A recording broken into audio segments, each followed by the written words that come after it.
Yesterday, UNLV quarterback Matthew Sluka announced he will redshirt the rest of the season. His agent says UNLV's NIL collective failed to pay him the $100,000 he was promised to transfer there. UNLV's collective says it never had a formal deal to pay their starting quarterback anything. The Rebels are 3-0 this season. And NIL continues to be a fascinating merger of sports and business. Continuing our series on the business of college football now, those three letters have radically changed college sports. NIL, name, image, and likeness. It means money. And young people are now adjusting to some truly grown-up responsibilities. The better these guys play, the more opportunity they're going to have. And they understand that. And that's not just as athletes. NIL has really changed my perspective on life after football. My job and my teammates' jobs hopefully is, continue to bring other players with you too and give them opportunities too and, kind of share the bread.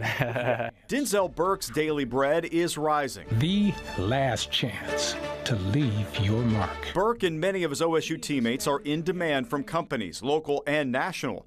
Athletes are getting paid, but they say the benefits go beyond cash. It's helping me grow as a man too, becoming a businessman off the field, growing up as a man too, learning about new things, it could be insurance, compliance, business deals, how to read contracts. It's really just setting me up for the future. They have kind of a bell curve as far as their popularity and career goes. No career of an athlete's ever very long.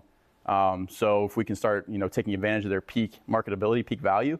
But NIL remains something of a nervous topic for many universities, especially with the ever-changing rules and the demands on athletes' time. These guys understand what the main thing is right now. During the off season, there's certainly great opportunities, but unless it's something that's really pressing, these guys, they need to take care of their academics first, and then football. Many athletes have turned to newly created NIL companies to help streamline the process. When we look at NIL today, we only think about the athlete making money right now.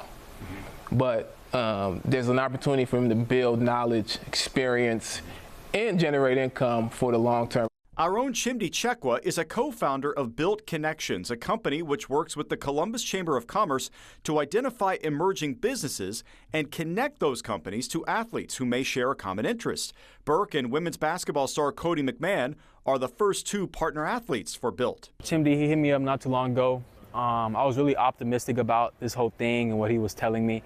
And it's really just about creating equity with, small companies that could eventually or essentially, can blow up. If the athlete now has equity in his business, it's not just creating an NIL deal per se. It's really giving that athlete an opportunity to own something and grow it.